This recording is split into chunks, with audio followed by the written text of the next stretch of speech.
उच्च माध्यमिक आदर्श विद्या मंदिर, कपिल शर्मा, व्याख्याता, विषय अर्थशास्त्र, कक्षा 12। आज हम अध्याय 4 मांग की कीमत लोच, प्राइस इलास्टिसिटी ऑफ डिमांड, इसके बारे में चर्चा करेंगे।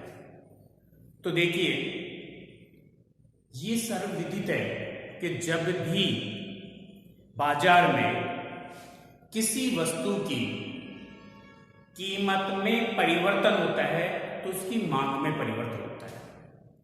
अर्थात यदि किसी वस्तु की कीमत बढ़ती है तो बाजार में उसकी मांग घटती है या मांग कम होती है। यदि किसी वस्तु की बाजार में कीमत घटती है तो उस वस्तु की मांग बढ़ती है। अभी पिछले कुछ समय में देखिए आप, यदि टमाटर 20 रुपए किलो से एकदम कीमत बढ़ गई 60 रुपए किलो, तो जिस व्यक्ति को 1 किलो टमाटर खरीदने थे वो आधा किलो खरीदा। क्यों? कीमत बढ़ गई। तो कीमत बढ़ने पर मांग कम हो गई, और जैसे ही कीमत घटेगी मांग बढ़ जाएगी। तो इसी के बारे में आज मांग की कीमत लोच क्या है। अर्थशास्त्र पढ़ने वाले जानना चाहते हैं कि मांग की कीमत लोच, श्रीमती रॉबिन्सन ने परिभाषा भी दी है, किसी वस्तु की कीमत परिवर्तन होने पर, किसी वस्तु की कीमत में परिवर्तन होने पर उसकी मांग की मात्रा में आनुपातिक परिवर्तन। इसमें यदि हम कीमत में आनुपातिक परिवर्तन का भाग लगाते हैं तो वह मांग की कीमत लोच कहलाती है। अर्थात सरल भाषा में कि वस्तु की कीमत में परिवर्तन होने पर उसकी मांगी गई मात्रा में आनुपातिक परिवर्तन कीमत लोच कहलाता है। शॉर्ट रूप में, जैसे कि हमने पहले बताया था, इलास्टिसिटी ऑफ डिमांड, मांग की लोच को ईडी, इलास्टिसिटी ऑफ डिमांड से संबोधित करेंगे।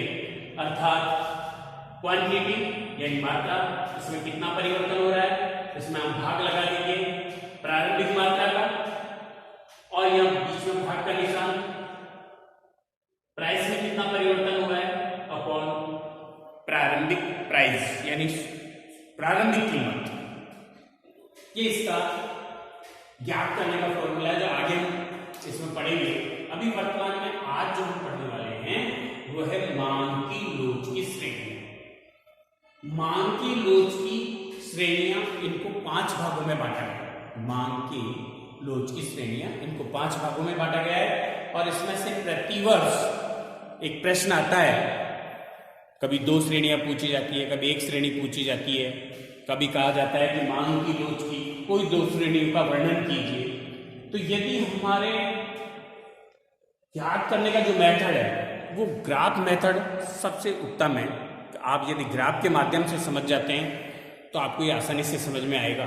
तो देखिए, आप मांग की लोच की 5 श्रेणियों में नंबर 1 पूर्णतया लोचदार, नंबर 2 लोचदार मांग, नंबर 3 इकाई के बराबर लोच, नंबर 4 बेलोचदार मांग, 5 शून्य लोच या पूर्णतया बेलोचदार मांग। नंबर 1 समझिए, पूर्णतया लोचदार मांग। सभी को ग्राफ के माध्यम से समझाया गया है, जिसमें OX, OY जो कि हम ग्राफ में अक्ष मानते हैं, इसमें OX पर क्वांटिटी Q से संबोधित किया गया, अर्थात मांगी गई मात्रा। सभी ग्राफों में OX पर क्वांटिटी यानी मांगी गई मात्रा, OY इस अक्ष पर हमने कीमत यानी प्राइस। अब पूर्णतया लोचदार मांग, इसमें आप ग्राफ में देखेंगे प्राइस फिक्स है, प्राइस में कोई परिवर्तन नहीं हो रहा है, लेकिन जो क्वांटिटी है, पहले मांग OQ, अब यहां इसी प्रचलित कीमत पर मांग बढ़कर OQ1 हो सकती है या मांग घटकर OQ2 हो सकती है। कीमत में कोई परिवर्तन नहीं, उसको कहते हैं पूर्णतया लोचदार मांग।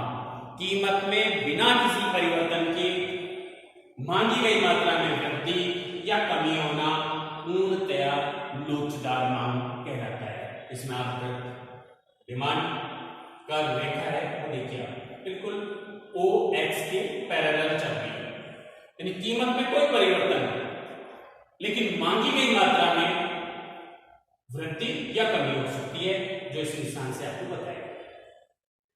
नंबर 2, लोचदार मांग।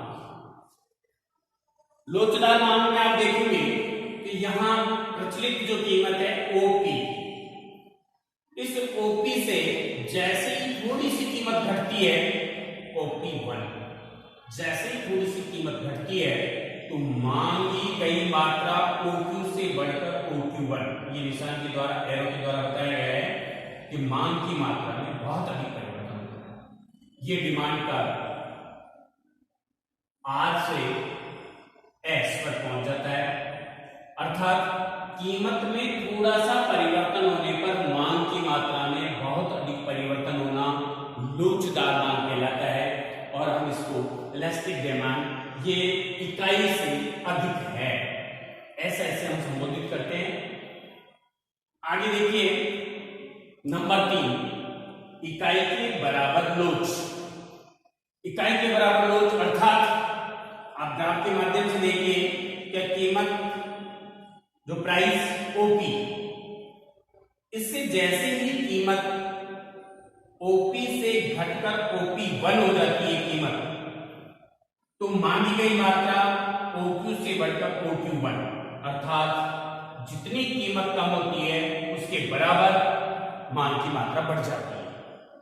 इसलिए इसको इलास्टिसिटी डिमांड इक्वल टू 1, कीमत और मांग में बराबर परिवर्तन होता है। देखिए बेलोचदार मांग, इसमें आप देखेंगे ओपी से कीमत घटकर OP1 और मांगी गई मात्रा OQ से बढ़कर OQ1, अर्थात कीमत में बहुत अधिक अंतर आ रहा है, कीमत बहुत कम हो रही है लेकिन मांग उसकी तुलना में कम बढ़ रही है।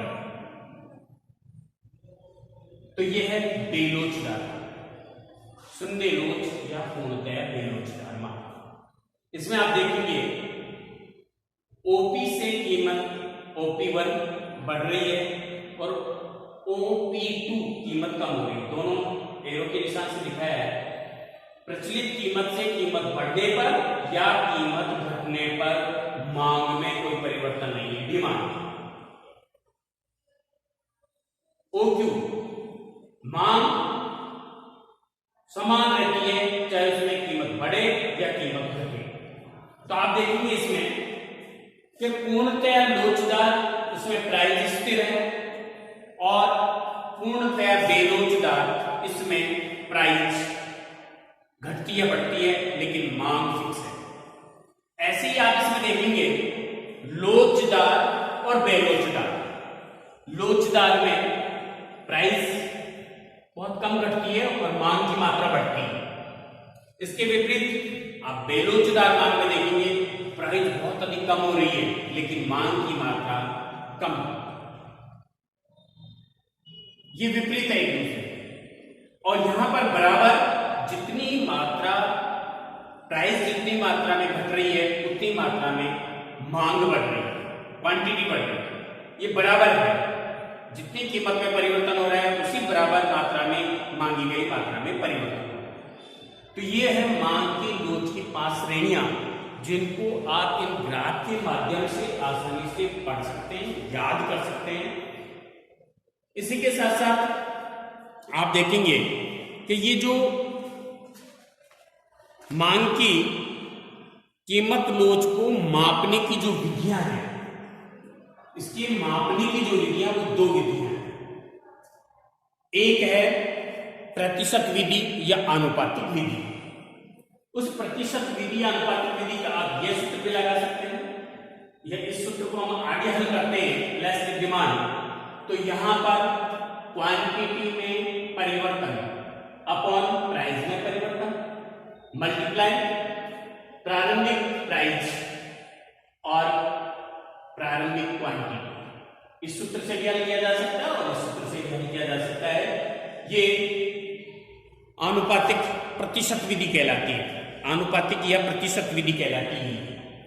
दूसरा इसमें दूसरा मेथड है जिसमें हम ग्राफ के द्वारा लास्ट डिमांड अनंत इकाई से अधिक इकाई के बराबर और इकाई से कम और शून्य लोच, इसके माध्यम से ग्राफ के माध्यम से भी हम समझा सकते हैं। तो यह है मांग की कीमत लोच की श्रेणियां जिनका कि प्रश्न बोर्ड में आता है। धन्यवाद।